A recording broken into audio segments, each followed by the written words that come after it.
বিগত দশকে বাংলাদেশে বেশ কিছু ফাইন্যান্সিয়াল স্ক্যামের ঘটনা ঘটে গিয়েছে। এর মধ্যে hallmark group, basic bank loan scam অন্যতম। এসব ফাইন্যান্সিয়াল স্ক্যাম নিয়ে দুদকের অনুসন্ধান এবং আদালতে যখন বিভিন্ন মামলা চলমান রয়েছে, তখন বাংলাদেশে ক্যাসিনো বিরোধী অভিযানে ৪৫ জন ব্যক্তির বিরুদ্ধে দুদকের অনুসন্ধানকালে বেরিয়ে আসে আরেকটি নাম, প্রশান্ত কুমার হালদার, যাকে পিকে হালদার নামেই বেশি ডাকা হয়। ২০২০ সালের শুরুর দিকে পিকে হালদারের বিভিন্ন উপায়ে ফাইন্যান্সিয়াল স্ক্যামের ঘটনাটি সকলের সামনে আসলেও তার আগেই ২০১৯ সালের শেষ দিকেই তিনি দেশ ছেড়ে পালিয়ে যেতে সক্ষম হন। তার বিরুদ্ধে বর্তমানে ৩৫০০ কোটি টাকা আত্মসাতের অভিযোগের তদন্ত করছে বাংলাদেশ দুর্নীতি দমন কমিশন দুদক। যদিও তার বিরুদ্ধে অভিযোগ প্রায় ১১,০০০ কোটি টাকা আত্মসাতের। ২০২০ সালের ৮ই জানুয়ারি পিকে হালদারের বিরুদ্ধে প্রায় ২৭৫ কোটি টাকা অবৈধ সম্পদ অর্জন ও অর্থ পাচারের অভিযোগে মামলা করেছে দুদক। আমাদের আজকের ভিডিওতে আপনাদের জানাবো ব্যাংক কর্মকর্তা থেকে পিকে হালদারের দেশের অন্যতম ফাইন্যান্সিয়াল স্ক্যামার হয়ে ওঠার গল্প। আমাদের আজকের ভিডিওর স্পন্সর 10 স্টুডিও। যে কোনো প্রোডাক্ট বা ব্র্যান্ড প্রমোশনের জন্য ভিডিও কন্টেন্ট সবচেয়ে ইফেক্টিভ একটি টুল, যার জন্য প্রয়োজন একটি ক্রিয়েটিভ টিম। 10 স্টুডিওর dedicated creative team script writing এবং ভয়েস ওভার থেকে শুরু করে ভিডিও প্রোডাকশন পর্যন্ত সবকিছুই কভার করে থাকে। এক্সপ্লেইনার ভিডিও থেকে শুরু করে 2D animation, live action explainer, product demonstration, company profile বা কর্পোরেট ডকুমেন্টারি, মোশন গ্রাফিক্স এবং আপনার ব্র্যান্ডের জন্য প্রয়োজনীয় যে কোনো প্রমোশনাল ভিডিওর জন্য ভিজিট করুন 10.studio ওয়েবসাইটে।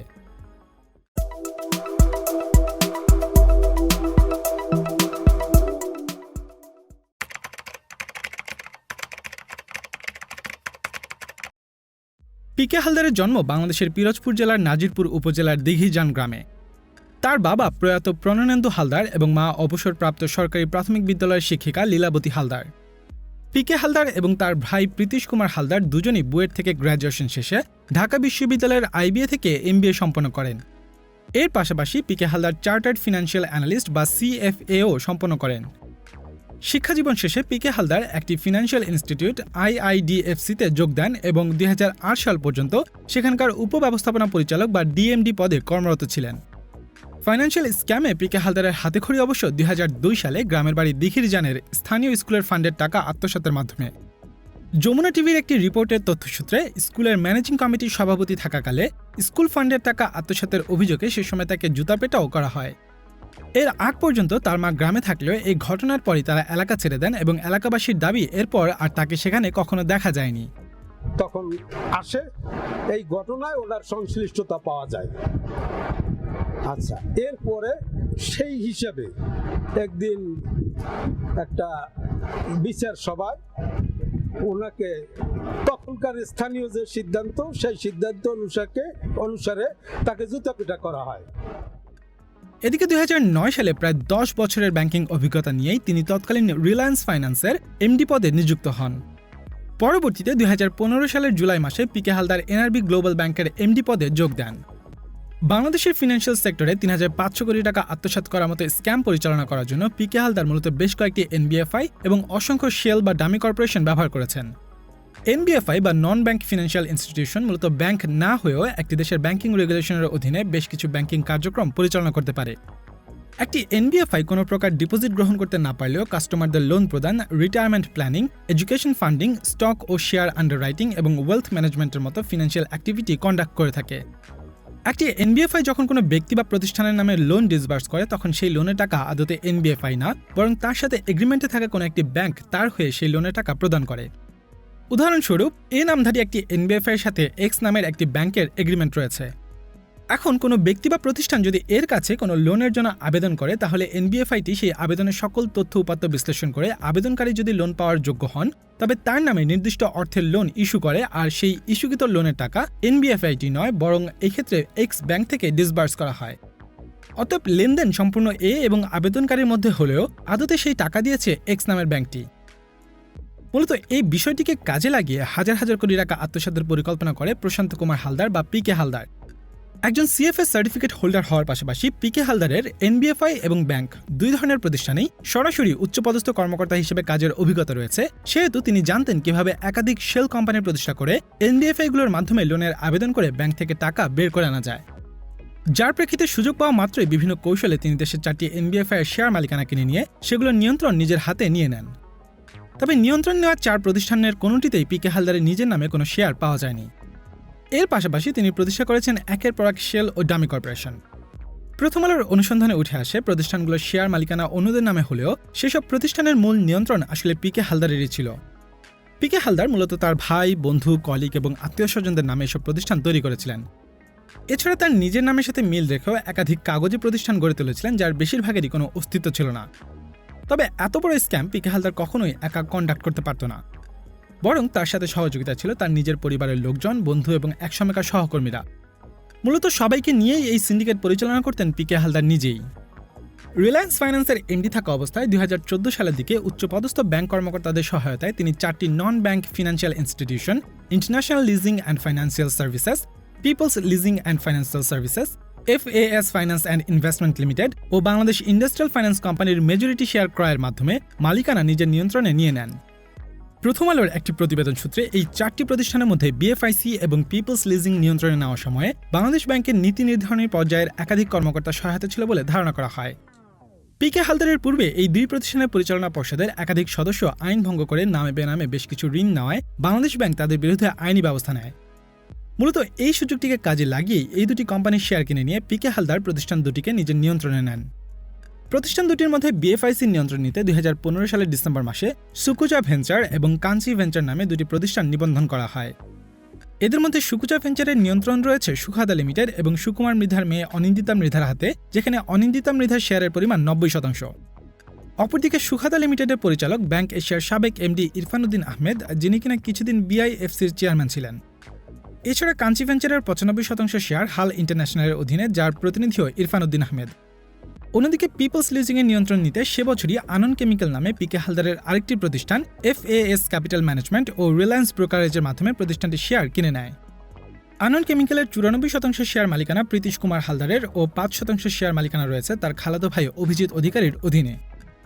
অন্যদিকে FAS ফাইন্যান্সের নিয়ন্ত্রণ রয়েছে P&L ইন্টারন্যাশনাল এবং রেপটাইল ফার্মের অধীনে। এদিকে ময়মনসিংহের কুমির চাষ বিষয়ক রেপটাইলস ফার্মের মালিকানায় আছে একই সাথে P&L ইন্টারন্যাশনাল, KHB সিকিউরিটিজের এমডি রাজীব সোম ও তার স্ত্রী শিমু রায়। যদিও রাজীব মূলত প্রতিষ্ঠান দুটির বেতনভুক্ত কর্মচারী হিসেবেই নিজেকে দাবি করেন, আদতে এই কোম্পানিগুলোর মালিকও মূলত পিকে হালদারই। এর পাশাপাশি Hal international, BR international, nature enterprise, Newtech এন্টারপ্রাইজকে সে বছরই কোম্পানি হিসেবে নিবন্ধন করা হয় এবং এই প্রতিষ্ঠানগুলোর মাধ্যমে ইন্টারন্যাশনাল লিজিংয়ের নিয়ন্ত্রণ নেওয়া হয়। এদের মধ্যে হাল ইন্টারন্যাশনালের 70% মালিকানা রয়েছে পিকে হালদারের নিজের নামে। সে সময় ইন্টারন্যাশনাল লিজিং বেশ ভালো ব্যবসা করলেও পিকে হালদার কোম্পানিটির নিয়ন্ত্রণ নেওয়ার পর থেকে ধীরে ধীরে ব্যবসা খারাপ করতে শুরু করে। পিকে হালদার এবং তার সহযোগীরা প্রায় 30টি ভিন্ন ভিন্ন প্রতিষ্ঠানের নামে 2029 কোটি টাকা ঋণ নিয়ে সেই অর্থ সরিয়ে ফেলে। এই সবগুলো প্রতিষ্ঠানের মালিকানায় পিকে হালদারের সরাসরি মালিকানা না থাকলেও প্রতিটিরই সুবিধাভোগীও পিকে হালদারই বলে একটি প্রতিবেদনে উল্লেখ করেছে বাংলাদেশ ব্যাংক। বিভিন্ন আর্থিক প্রতিষ্ঠান থেকে ঋণ নেওয়া এবং 4টি আর্থিক প্রতিষ্ঠানের নিয়ন্ত্রণ নিতে পিকে হালদার যে সকল কাগজী প্রতিষ্ঠান প্রতিষ্ঠা করেছিলেন সেগুলোর বেশিরভাগের ঠিকানা হিসেবে ঢাকার পুরানো পল্টনের স্টার্ন ট্রেড সেন্টারের 10ম তলা এবং কারওয়ান বাজারের DH টাওয়ারের 8ম এবং 14তম তলার ঠিকানা দেওয়া হয় বলে প্রথম আলোর একটি রিপোর্ট থেকে জানা যায়। স্টার্ন ট্রেড সেন্টারের 10ম তলায় মূলত সুকুমার অ্যান্ড অ্যাসোসিয়েটস নামের একটি প্রতিষ্ঠানের ঠিকানা, যার কর্ণধার সুকুমার মৃধা বেশ দীর্ঘ সময় ধরে পিকে হালদার ও তার পরিবারের সদস্যদের ট্যাক্স ফাইলিংয়ের কাজ করছেন। এই ঠিকানা ব্যবহার করেই হাল ইন্টারন্যাশনাল থেকে শুরু করে Hal enterprise, Sukhada limited, Sandip international, Wintel international, Barna, এমএক্সো, আরবি এন্টারপ্রাইজ, SA এন্টারপ্রাইজ সহ আরও বেশ কয়েকটি প্রতিষ্ঠানে নিবন্ধন করা হয়। কিন্তু একটা লম্বা সময় ধরে এই প্রতিষ্ঠানগুলোর কক্ষে তালা ঝুলছে। সুকুমার মৃধা প্রথম আলোকে দেওয়া একটি সাক্ষাৎকারে জানায়, তিনি এবং হালদার পরিবার বেশ দীর্ঘ সময় ধরেই পূর্ব পরিচিত এবং দীর্ঘ সময় ধরে তিনি তাদের ট্যাক্স ফাইলিংয়ের কাজ করে আসছেন। কিন্তু তার মতে অফিসে হাল এন্টারপ্রাইজের সাইনবোর্ড ঝুলিয়ে দেওয়া সম্পূর্ণ তার অজান্তেই হয়েছে এবং তিনি এর সাথে একেবারেই জড়িত নেই। তবে যৌথ মূলধন কোম্পানি ও ফার্মসমূহের নিবন্ধকের কার্যালয় RJSC সূত্রে জানা যায়, উইন্টেল ইন্টারন্যাশনালের পরিচালক পদে রয়েছে সুকুমার মৃধার মেয়ে অনিন্দিতা মৃধা, যার নামে ফিনান্সিয়াল ইনস্টিটিউট BIFCর শেয়ারও কেনা হয়। এমনকি উইন্টেল ইন্টারন্যাশনাল FAS ফাইন্যান্স থেকে 40 কোটি টাকা ও ইন্টারন্যাশনাল লিজিং থেকে 60 কোটি টাকা ঋণ নিয়ে আজও তা ফেরত দেয়নি। এছাড়া কারওয়ান বাজারের DH টাওয়ারের 8ম ও 14তম তলার ঠিকানায় রয়েছে reptile farm, Anand chemical, northern jute, Rahman chemical এবং আজিজ ফাইবার সহ আরও বেশ কয়েকটি প্রতিষ্ঠানের কার্যালয়, যার সব কয়টির মালিকানায় রয়েছে পিকে হালদার। প্রথম আলোর একটি তথ্যসূত্রে পিকে হালদারের নামে ব্যাংক এশিয়া, NRB গ্লোবাল সহ কয়েকটি ব্যাংকের ভিন্ন ভিন্ন অ্যাকাউন্টে বিভিন্ন সময় জমা হয় মোট 240 কোটি টাকা। পিকে হালদারের নিজস্ব মালিকানায় থাকা হাল ট্রাভেল এজেন্সি বা হাল ট্রিপের অ্যাকাউন্টে মোট 407 কোটি টাকা জমা হয়। তবে এজেন্সিটির আরেক চেয়ারম্যান তাজবির হাসান প্রথম আলোকে জানান, প্রতি মাসে হাল ট্রিপ সর্বোচ্চ 3 কোটি টাকার টিকিট বিক্রি করতে পারে। ফলে প্রশ্ন থেকেই যায়, 3 বছরে একটি কোম্পানির অ্যাকাউন্টে আদতে কিভাবে 400 কোটি টাকার বেশি অর্থ জমা হয়েছে। কিন্তু এ বিষয়ে তাজবির কোনো উত্তর দিতে পারেনি। অন্যদিকে পিকে হালদারের মালিকানাধীন আরেক প্রতিষ্ঠান ফার্স্ট কমিউনিকেশনের ফার্স্ট সিকিউরিটি ব্যাংকের অ্যাকাউন্টে জমা হয় 823 কোটি টাকা। এর পাশাপাশি পিকে হালদার এমডি থাকাকালে রিলায়েন্স ফাইন্যান্স থেকে ফার্স্ট কমিউনিকেশনকে যে টাকা ঋণ দিয়েছিলেন তার বর্তমান মূল্য 43 কোটি টাকা। এছাড়া পিকে হালদারের 90% শেয়ার এবং মা লীলাবতী হালদারের 5% শেয়ার মালিকানার প্রতিষ্ঠান সুখাদা লিমিটেডের অ্যাকাউন্টে জমা হয় 20 কোটি 41 লক্ষ টাকা। প্রথম আলোর তথ্যসূত্রে লীলাবতী হালদারের 3টি ব্যাংক অ্যাকাউন্টে জমা হয়েছে মোট 160 কোটি টাকা, যার মধ্যে ফার্স্ট সিকিউরিটি ইসলামী ব্যাংকে থাকা অ্যাকাউন্টটি 2013 সালের 7 মার্চ খুলে সেই বছরের 26 আগস্ট বন্ধ করে দেওয়ার আগ পর্যন্ত 5 মাসে 19 কোটি টাকা জমা করে ইমেক্সকো, বর্ণা ও ওরিয়াল নামের 3টি প্রতিষ্ঠান। এর পাশাপাশি তার আরেকটি অ্যাকাউন্টে মোট 9 কোটি টাকা জমা করা হয়, যা আবার 30 দিনের মধ্যেই বন্ধ করে দেওয়া হয়। এছাড়া এই প্রতিষ্ঠানগুলো রিলায়েন্স ফাইন্যান্স থেকে নেওয়া 63 কোটি টাকার ঋণের পুরোটাই জমা করে লীলাবতী হালদারের অ্যাকাউন্টে। সে সময় পিকে হালদার নিজেই রিলায়েন্স ফাইন্যান্সের এমডি পদে ছিলেন। কিন্তু লীলাবতী হালদারের মতো একজন অবসরপ্রাপ্ত প্রাইমারি স্কুল শিক্ষিকার অ্যাকাউন্টে এত টাকা জমা হওয়া নিয়ে ব্যাংক থেকে কখনোই কোনো প্রশ্ন তোলা হয়নি। তাছাড়া পিকে হালদারের ভাই প্রীতিশ কুমার হালদারের ব্যাংক অ্যাকাউন্টে মাত্র 50 লক্ষ টাকা জমা থাকলেও হাল টেকনোলজি, হাল trip technology, P&L holding, micro technologies, Northern jute সহ আরও বেশ কয়েকটি প্রতিষ্ঠানের মালিকানায় তার নাম আছে এবং এসব প্রতিষ্ঠানের বিভিন্ন অ্যাকাউন্টে 500 কোটি টাকার বেশি জমা করা হয়। এছাড়াও ব্যাংক এশিয়ার ধানমন্ডি শাখায় পিকে হালদারের 2টি অ্যাকাউন্টে বিভিন্ন সময়ে সর্বমোট 244 কোটি টাকা জমা করা হয়েছে। এই অ্যাকাউন্ট থেকে রিলায়েন্স ব্রোকারেজের অ্যাকাউন্টে 205 কোটি, লীলাবতী হালদারের অ্যাকাউন্টে 37 কোটি 50 লক্ষ, P&L অ্যাগ্রোর অ্যাকাউন্টে 11 কোটি, আনন্দ কেমিক্যালের অ্যাকাউন্টে 3 কোটি এবং FAS ক্যাপিটাল ম্যানেজমেন্টের অ্যাকাউন্টে 40 লক্ষ টাকা ট্রান্সফার করা হয়। কেন্দ্রীয় ব্যাংকের প্রতিবেদন অনুযায়ী সব মিলিয়ে পিকে হালদার ও তার বিভিন্ন প্রতিষ্ঠানের ব্যাংক অ্যাকাউন্টে প্রায় 1600 কোটি টাকা জমা করা হয়। এর মধ্যে 3টি প্রতিষ্ঠানের অ্যাকাউন্টে 1200 কোটি টাকা, পিকে হালদারের অ্যাকাউন্টে 240 কোটি টাকা এবং তার মা লীলাবতী হালদারের অ্যাকাউন্টে 160 কোটি টাকা জমা করা হয়। তবে এসব অ্যাকাউন্টে বর্তমানে জমা আছে 10 কোটি টাকারও কম। অন্যদিকে পিকে হালদার শুধুমাত্র ইন্টারন্যাশনাল লিজিং থেকে 2000 কোটি টাকার বেশি অর্থ বের করে নিয়েছেন। পিকে হালদার এই স্ক্যাম কন্ডাক্ট করার আগেই প্ল্যান করেছিলেন আত্মসাৎকৃত অর্থ পার্শ্ববর্তী দেশ ভারতে সরিয়ে ফেলার। এই প্ল্যান থেকেই তিনি ভারতের পশ্চিমবঙ্গে আগে থেকেই নিজের শিবশঙ্কর হালদার পরিচয়ে বিভিন্ন সরকারি কাগজপত্রের ব্যবস্থা করে রাখেন, এমনকি তার সহকারীদের জন্য ভিন্ন আইডেন্টিটি তৈরি করান। যার প্রেক্ষিতে 2018 সালে 2 ভাই পিকে হালদার এবং প্রীতিশ কুমার হালদার মিলে ভারতে হাল ট্রিপ টেকনোলজি নামে একটি কোম্পানি প্রতিষ্ঠা করেন। পরবর্তীতে 2019 সালের শেষ দিকে পিকে হালদার আত্মসাৎকৃত অর্থ ভারতে পাচার করে সেখানেই পালিয়ে যান। ভারতে পৌঁছে তিনি পশ্চিমবঙ্গে তার প্রধান সহকারী সুকুমার মৃধার সঙ্গে মাছের ঘেরে বিনিয়োগ শুরু করেন। তবে 71 টিভির একটি সাক্ষাৎকারে পিকে হালদার জানান, ক্যাসিনো মামলায় দুদকের তদন্তে পিকে হালদারের নাম উঠে আসায় তার একজন শুভাকাঙ্ক্ষী তাকে দেশ ছেড়ে চলে যাওয়ার উপদেশ দিয়েছিলেন। তবে সেই শুভাকাঙ্ক্ষী আদতে কে ছিল সে সম্পর্কে কিছুই জানাননি পিকে হালদার।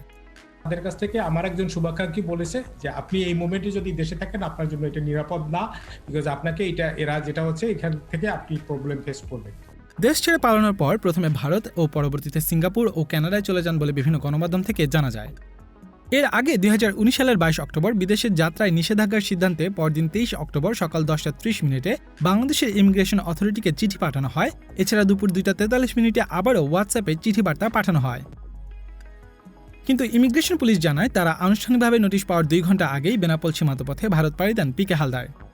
তবে 14 মে 2022 সালে ভারতের পশ্চিমবঙ্গের উত্তর 24 পরগনা জেলার অশোকনগর থেকে ভারতের কেন্দ্রীয় গোয়েন্দা সংস্থা এনফোর্সমেন্ট ডিরেক্টরেট পিকে হালদার সহ মোট 6 জন সঙ্গীকে গ্রেফতার করে বলে জানা গিয়েছে।